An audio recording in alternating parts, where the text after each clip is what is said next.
તો જો વાગી ગયા છે 8। જય શ્રી કૃષ્ણ, જય માતાજી, કેમ છો બધા? તો જો અત્યારે વાગી ગયા છે 8 અને રસોઈ બધી તૈયારી થઈ ગઈ છે। ભાખરી અને રોટલી તો અમે બનાવી નાખી, હવે એક શાક બનાવવાનું છે, ભાભી તૈયારી કરે છે। અને ગરમી એટલી પડે છે ને કે વાત પૂછોમાં, આમ રહેવાતું જ નથી। રસોડામાં તો જરા પણ રહેવાતું નથી, એટલી ગરમી થાય છે, આમ નાઈ રહે એટલી ગરમી થાય છે। તો જો ભાભી હવે રસોઈ શાક બનાવે છે, તો શેનું શાક બનાવે છે આપણે જોઈએ ભાભી શું બનાવે છે। જય શ્રી કૃષ્ણ, જય માતાજી। ભાભી શું બનાવો છો? જય શ્રી કૃષ્ણ બધાને, જય માતાજી। તો જો આખા રીંગણાનું તરી મરચાનું સ્વામિનારાયણનું આપણે શાક બનાવ્યું છે આજે। કઈ રીતે બનાવો, શું શું એમાં લીધું તમે? જો આમાં છે ને આપણે પેલા રીંગણા અને વચ્ચે કાપું કરી મરચાંને અડધા કટકા કરવાના, એને કરી નાખવાના, પછી એમાં શેકેલ પેલા સિંગને શેકી નાખવાની, એમાં બધો રૂટીનનો આપણે મસાલો નાખી દેવાનો રેગ્યુલરનો, પછી બધું આની ઉપર છાંટી દેવાનું કે એમાં મસાલો મિક્સ થઈ જાય। પછી આમાં મીઠો લીમડો છે, આ બધા ખડા મસાલા છે, આ બધા ખડા મસાલા મિક્સ કરી વરિયાળી ધાણા બધાનો ભૂકો કરી નાખ્યો છે, આ કાજુ બદામનો ભૂકો છે, આ વઘાર માટે વરિયાળી અને જીરું ટમેટા ના સેવનું ગાંઠિયા બે મિક્સ કરી એનો ભૂકો છે, ધાણા ભાજી છેલ્લે લીંબુ સરસ યમ્મી શાક બની તૈયાર થાય સ્વામિનારાયણ। સરસ। તો આજે તો અમે કોઈ ફ્રી જ નહોતા એટલે બહુ વિડીયો અમે ઉતાર્યો નથી, અત્યારનું જ છે। આજે બધા કપડાં એટલા હતા, નીચે એટલું કામ હતું, અને છોકરાઓ હવે વેકેશન પડી ગયું એટલે છોકરાઓ કાંઈ કરવા ન દે, હારો હારો હોય। કેમ ભાભી? આ છોકરાઓ વેકેશન પડી ગયું એટલે કાંઈ નહીં કરવા દે, સવારમાં વહેલા ઉઠી જાય, સ્કૂલે જવું હોય તો આપણે ઉઠાડવા પડે, પણ આપણે વહેલા ઉઠીને બેસશે વેકેશનમાં। એ જ વાત છે। જો ભાભી જો વઘાર કરે છે,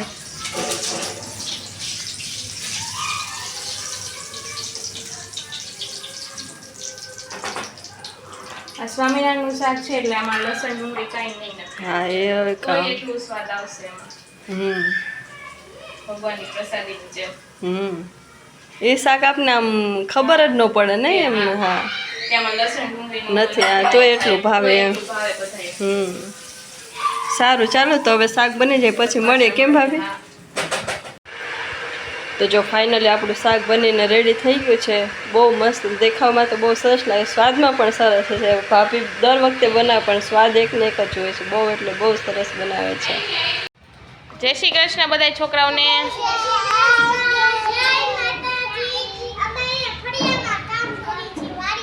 વાહ, જો ફર્યું સાફ કરે છે અમારા છોકરાઓ। વેકેશન છે ને એટલે કંઈક કામ કરાવવું પડે, તો થોડીક વાર છે ને રહીમાં રાખે ને ઈબાને હચવાય બધાય। પરીબેન તમે શું ખાવ છો? એ કામ કરે એટલે પરીબેન કામ કરે છે અમારે। વ્રજભાઈ સુપડી લઈને આટા મારે।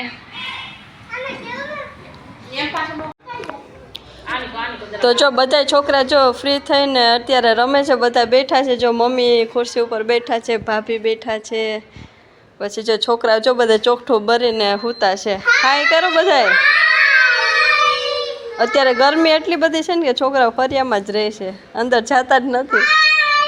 કા બહુ ગરમી થાય છે ને બધાને? એસીમાં કોણ કોણ હોય? આંગળી ઊંચી કરો। તો જોયું ને, છોકરાઓને એસી વગર તો હાલતું જ નથી, એમ એસીમાં જ ફાવે છે। કા જો સરસ મજાનું ફર્યું ધોઈ નાખ્યું છે, અને જો અત્યારે સૂતા છે બધા।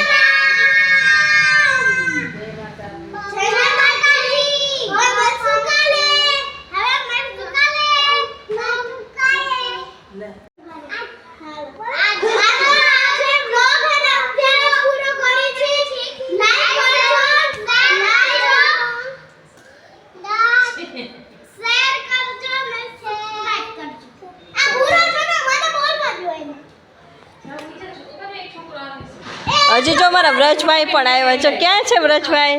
જો આવ્યા, જો વ્રજભાઈ પણ શું આવી ગયા છે, કુંડાળું બાકી હતું ને, જો રહ્યા વ્રજભાઈ। વ્રજભાઈ તમને એસીમાં શું ગમે છે? હા, હાથ ઊંચો કરો। તો કેવા બધા મંકીન જેમ ટીંગાણા છે ને।